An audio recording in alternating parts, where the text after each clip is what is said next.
Bom dia, bom dia, bom dia! Bom dia, telespectador da TVI News. Você que nos acompanha pelo canal 24.2 ou pelo link do nosso YouTube, a página oficial, @TVI Oficial. Bom dia, Pérola, querida, toda de verde, maravilhosa! Bom dia, doutora! Como é que está? O que você trouxe aí pra gente hoje? Hoje a gente vai falar sobre 3 casos que estão assim atormentando as mães e que causaram uma comoção social muito grande nas redes sociais. É o caso que envolve a Paula Teresa e a Aurora, o caso que envolve a Tati e a Valentina, uma mãe lá de Curitiba, a primeira de Maranhão, a segunda de Curitiba, e o terceiro caso é da doutora Elaine, uma médica, e a Maria Antônia, a filhinha dela. Hoje a gente vai falar sobre esses 3 casos. Podemos começar? Podemos. A Toné tá por aí? Quero mandar um beijo para a Toné. A Tonezinha hoje não está presente conosco, mas quem está aqui com a gente hoje é o Barbosa, viu? O Barbosinha está aqui com a gente no estúdio. Beijo, Barbosa. Beijo, meu querido. Você é muito especial para mim. Eu amo. Se tivesse de ficar os 30 minutos de programa aqui falando dele, eu falava. Mas vou começar, hein? Vamos lá. Então, tá. A gente vai começar pelo caso da Paula Teresa e da Aurora. A Paula é uma mãezinha que mora em São Paulo. Hoje, há mais de um ano, na verdade, ela está morando em São Paulo. Mas, Úrsula, por qual motivo foi o Tribunal de Justiça do Maranhão que causou toda essa polêmica nos últimos 11 dias, que vieram a público nos últimos 11 dias? Essa é uma pergunta que, na verdade, nem eu sei responder. Porque, a meu ver, o tribunal competente para julgar a causa da Paula Teresa e da Aurora é o Tribunal de Justiça de São Paulo. No entanto, deixa eu contextualizar para você o que está acontecendo, passando uma matéria. Tem uma matéria aí, uma chamada, que eu quero apresentar para vocês essa chamada. O Cássio vai dividir a tela, que foi exatamente essa chamada que causou toda essa mobilização. Veja só, o Tribunal de Justiça do Maranhão concedeu a guarda, num primeiro momento, unilateral para o genitor da Aurora. E, pasme, esse genitor é acusado de violência psicológica pela Paula Teresa. Ele, inclusive, responde um processo na vara criminal a respeito dessas questões envolvendo a violência psicológica que a Paula Teresa vivia. Ora, Úrsula, mas como é possível o Tribunal do Maranhão fazer um negócio desse? Existe uma lei federal, de novembro de 2023, que diz: toda mulher vítima de violência doméstica tem o direito de possuir a guarda unilateral dos seus filhos. Por qual razão essa lei diz isso? Que lei é essa? Bom, é a lei... vamos lá? É a lei... Eu sou péssima de gravar números, mas vamos lá? Lei 14.713 de 2023. E aí, o que diz essa lei? Essa lei diz o seguinte, olha, você sofreu algum tipo de violência? Violência física, psicológica, moral, patrimonial, sexual? Aquelas violências que estão discriminadas na Lei Maria da Penha, você foi vítima? Então pronto, mamãe, você não tem a obrigação de compartilhar a guarda dos seus filhos com o teu algoz. Você concorda comigo que não tem lógica uma mãe que foi violentada psicologicamente, e aliás, tem muita violência psicológica, que é pior do que muito tapa? Você concorda comigo que não cabe essa mãe ficar pegando o telefone e dizer assim: alô, fulano, a gente vai colocar nosso filho na escola A ou B? Vamos escolher qual atividade extracurricular? Balé ou natação? Judô ou futebol? Gente, não tem lógica. Isso é revitimizar a mulher. Nós somos o 5º país do mundo que mais mata mulheres, e eu falo isso aqui todos os dias. O 19º Fórum Nacional de Segurança Pública nos informou que todos os tipos de violências contra as mulheres cresceram absurdamente. Olha, Paula, vamos ouvir o Paula? Fiquei me segurando muito para isso. Ainda não tinha me exposto nessa situação.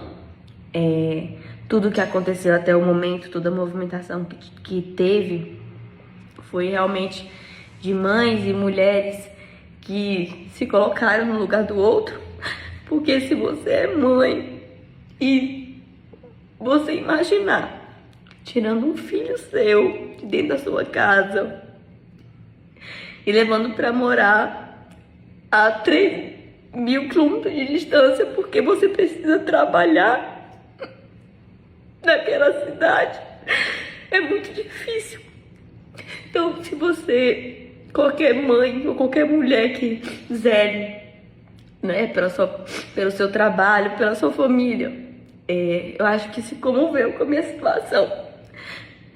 Mas eu acho que cabe no momento algumas explicações que são necessárias por tudo que aconteceu e a tortura que está voltando a acontecer.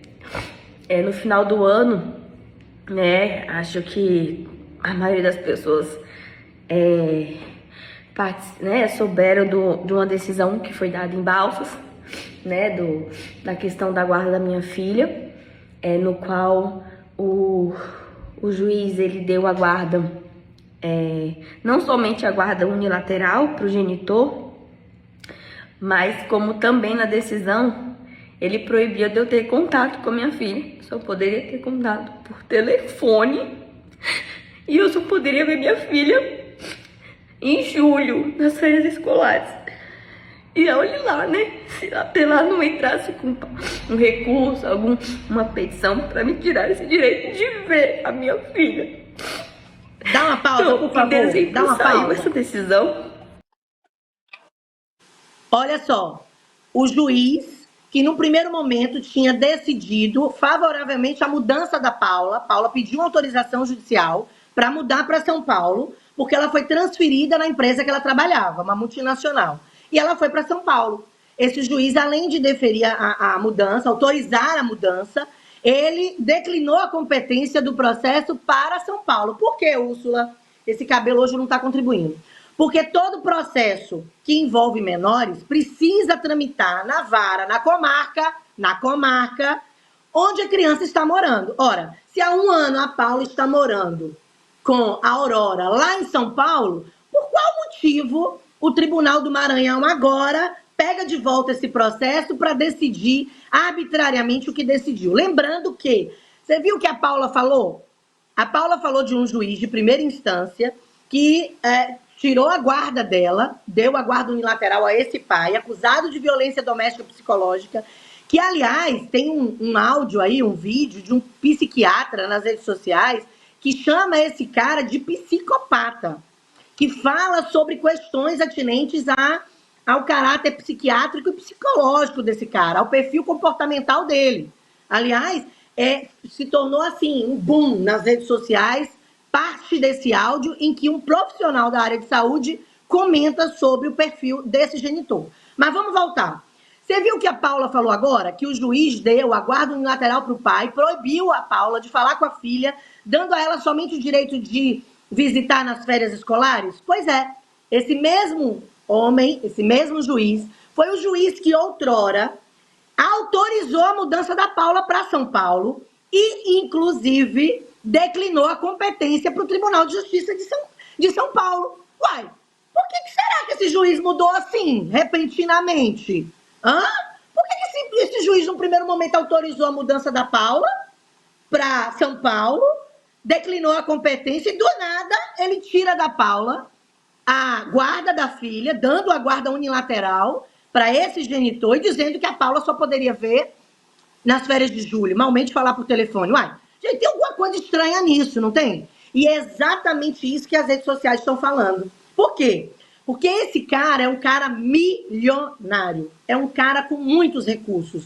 Não bastasse isso, esse cara contratou como advogada a esposa do Tribunal de Justiça do Maranhão. Úrsula, é proibido advogar só porque o meu marido é o presidente do Tribunal de Justiça do Maranhão? Não é proibida. Ela não é proibida de advogar.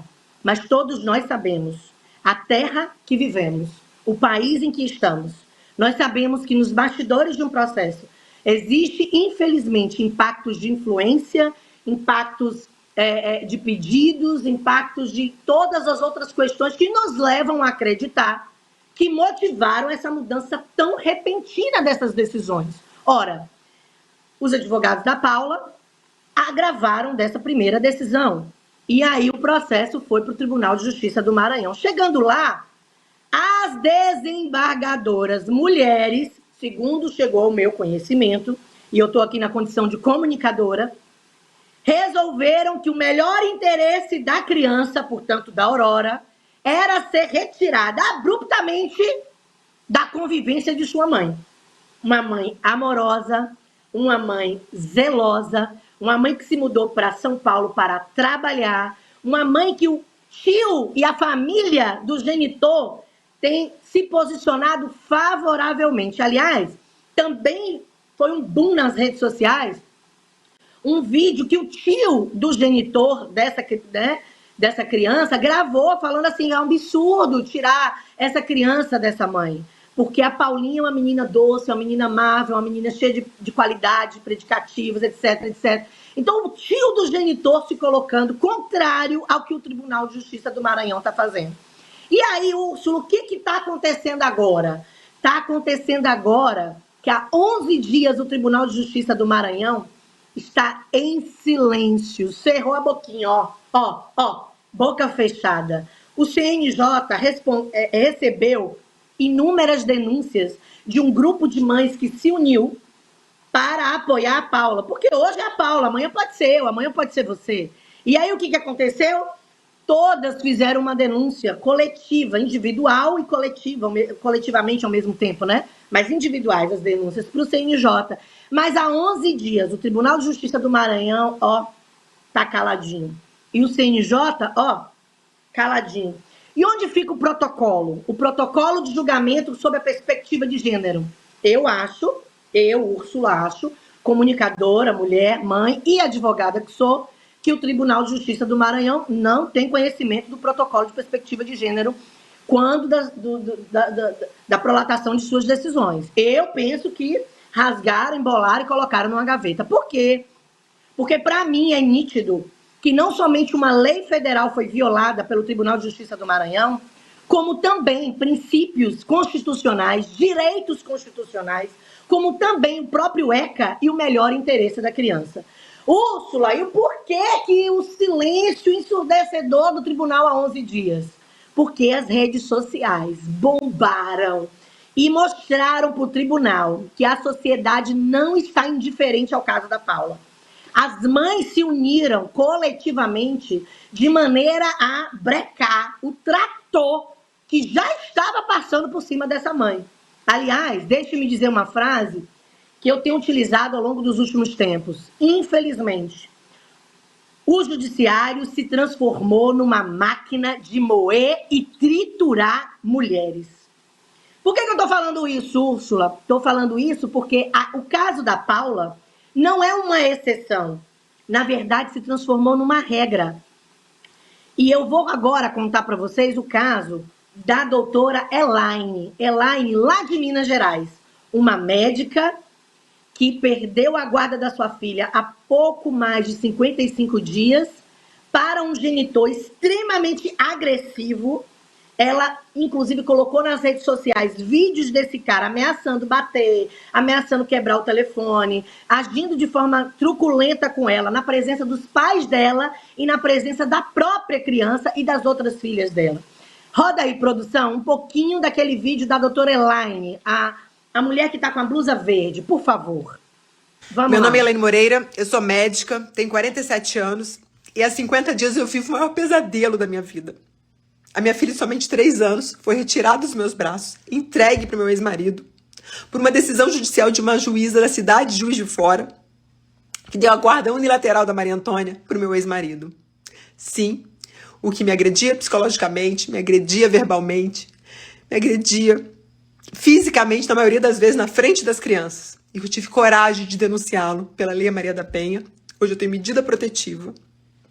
E eu só posso ver a minha filha hoje, a cada 15 dias, sábado e domingo, de 2 às 6, na presença de alguém da confiança dele. Eu estou sendo tratada como uma criminosa, enquanto ele responde a um processo criminal pela Lei Maria da Penha. Esses últimos 50 dias foram de muito sofrimento. Minha vida parou. Eu chorei muito, mas hoje eu transformo toda essa minha dor em força para lutar pela minha filha. Maria Antônia, mamãe está aqui. Eu vou fazer de tudo para que você volte a viver num lar harmônico, equilíbrio, com saúde mental e proteção. Filha. Esse é o vídeo, o primeiro vídeo da doutora Elaine pedindo socorro nas redes sociais. Agora eu passei 2 pequenos videozinhos para a produção para mostrar para vocês o perfil desse genitor.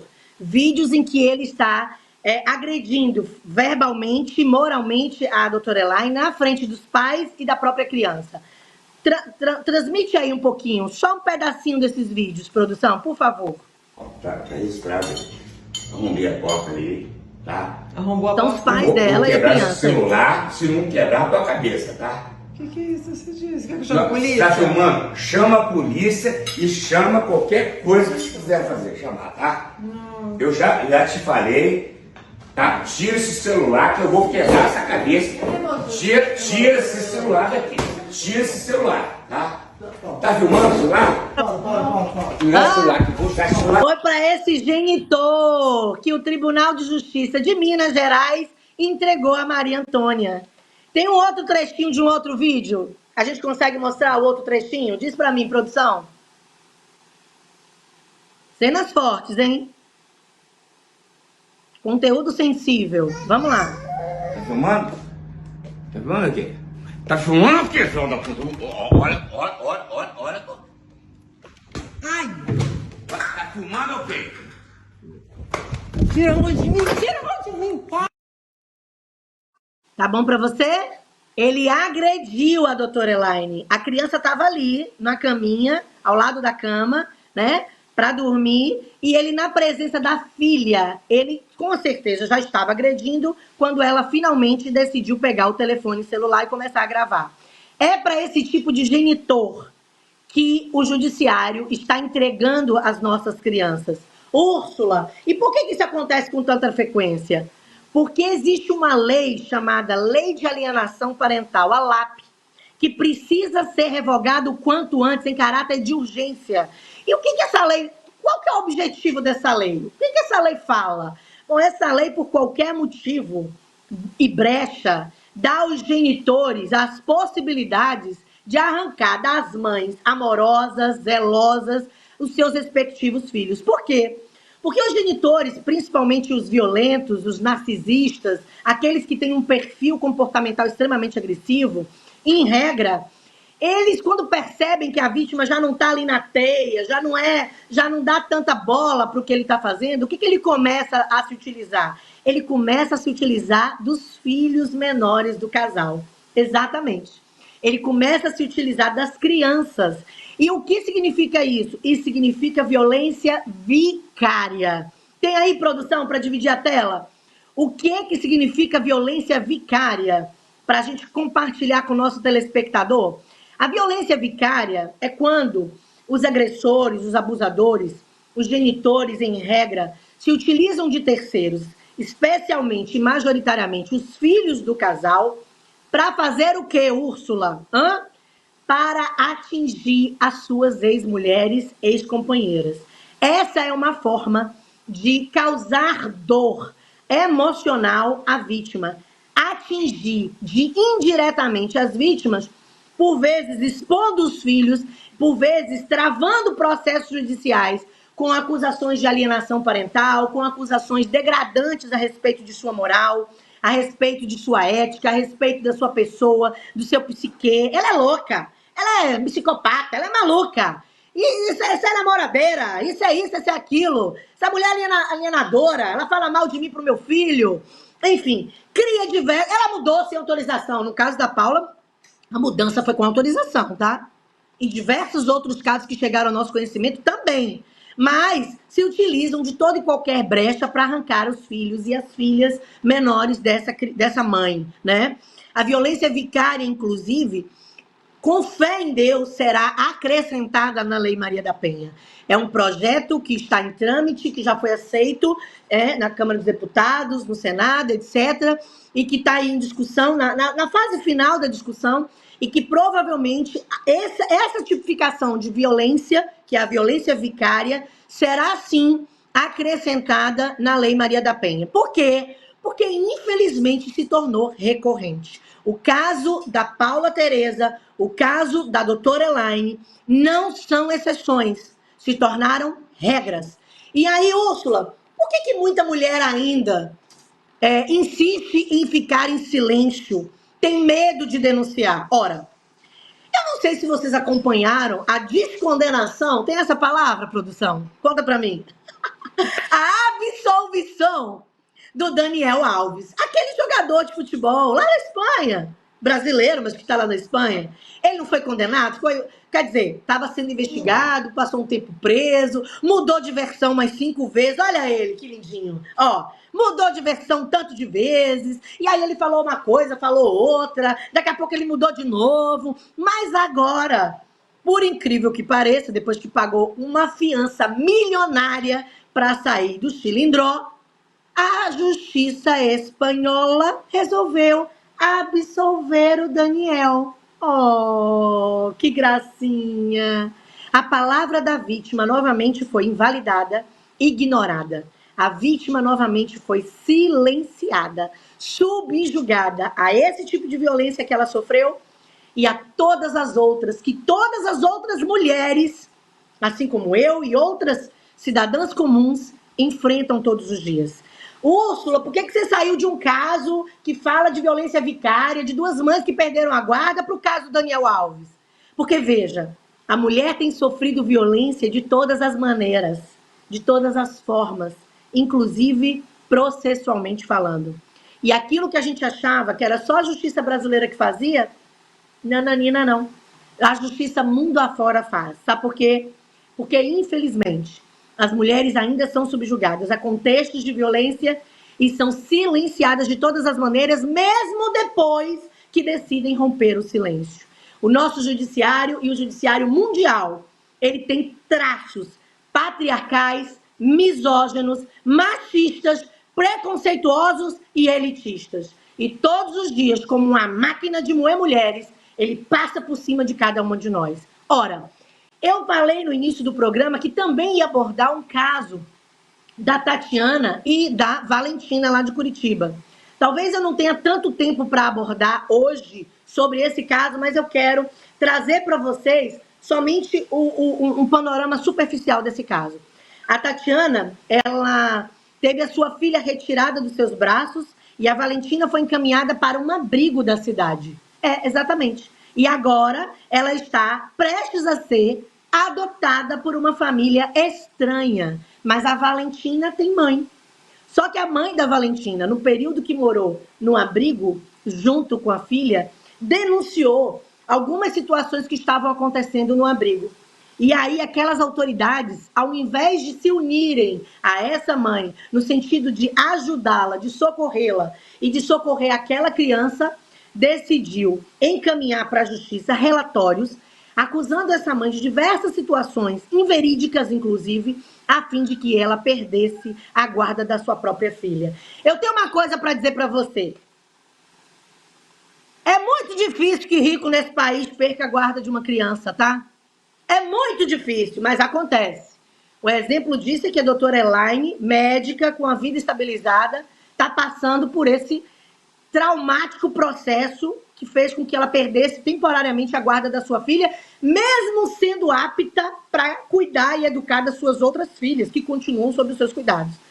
Mas, majoritariamente, o judiciário brasileiro adora tirar filho de mãe pobre.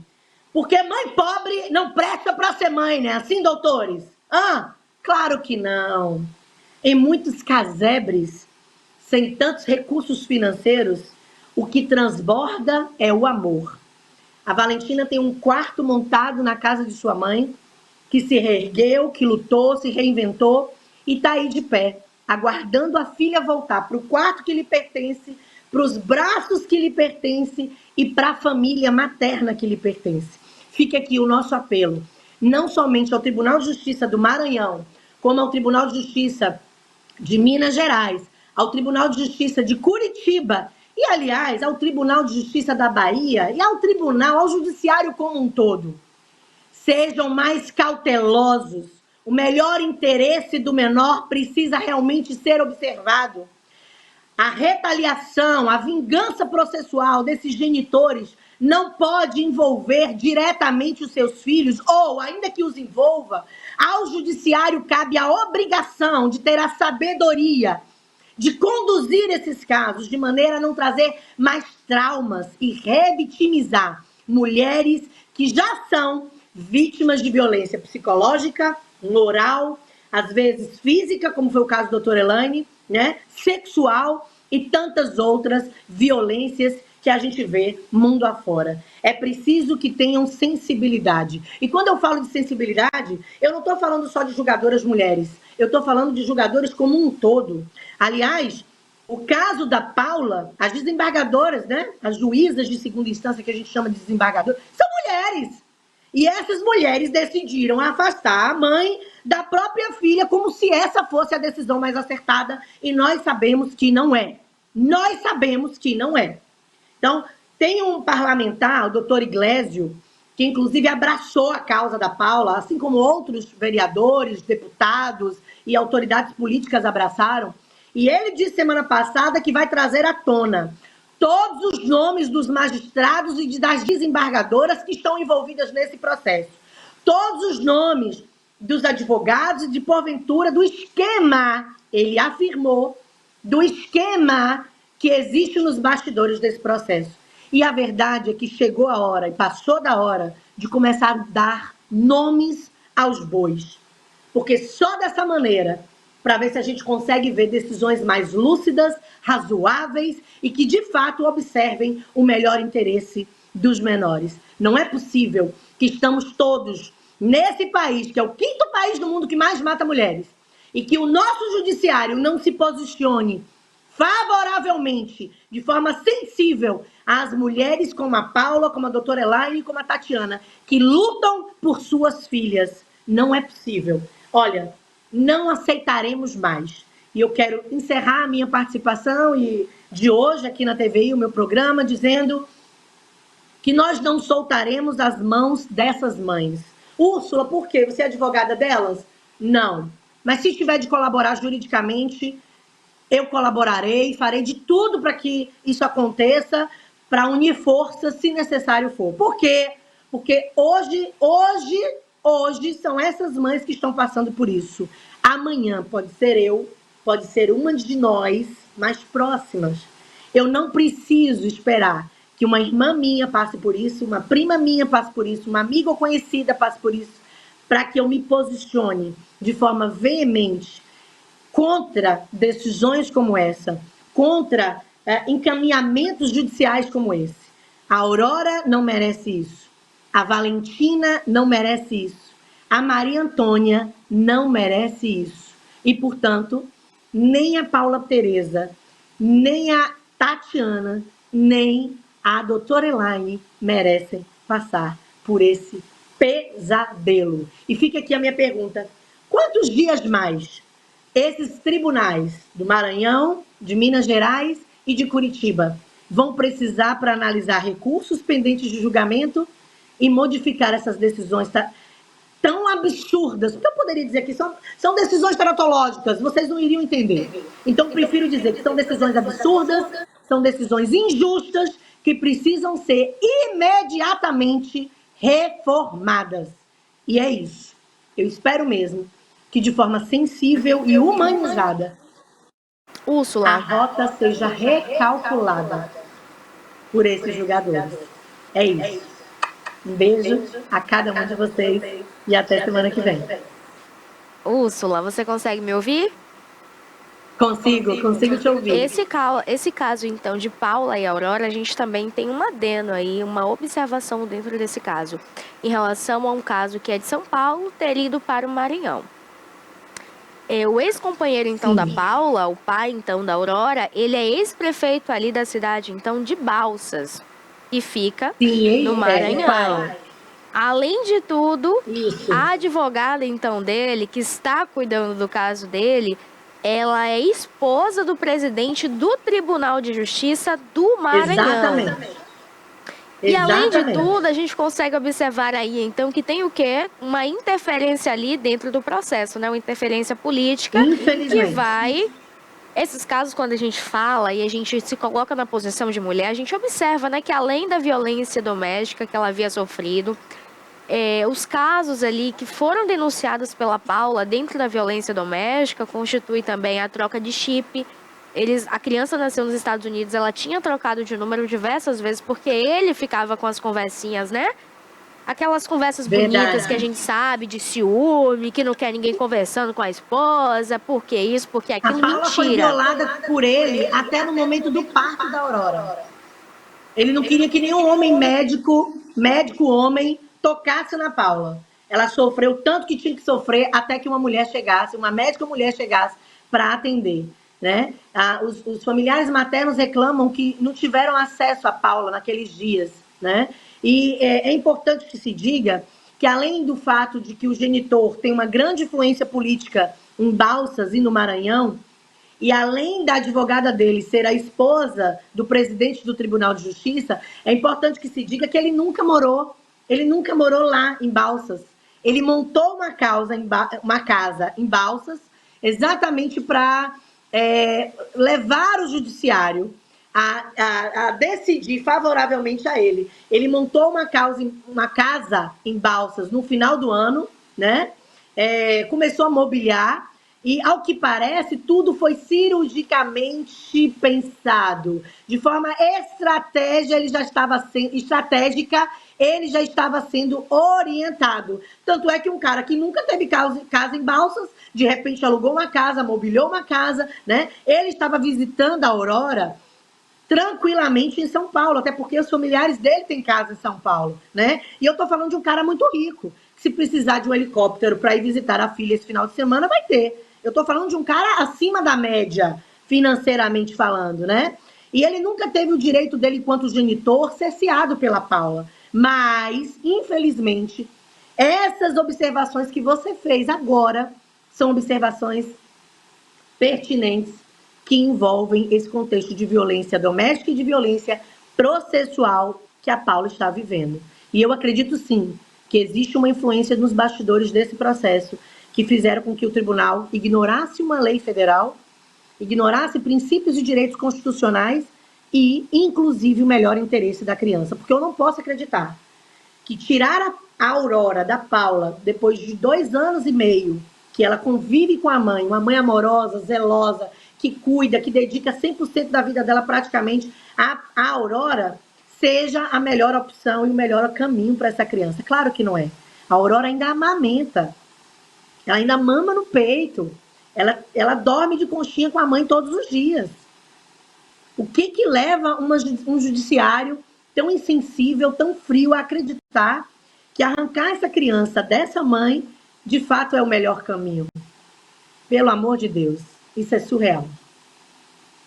Acreditar e não dá para aceitar também, né? A gente vê o sofrimento da Paula e de diversas outras mães. E que se a gente continuasse calando, a gente não ir em busca dos nossos direitos e também não ajudar essas mães, vai continuar.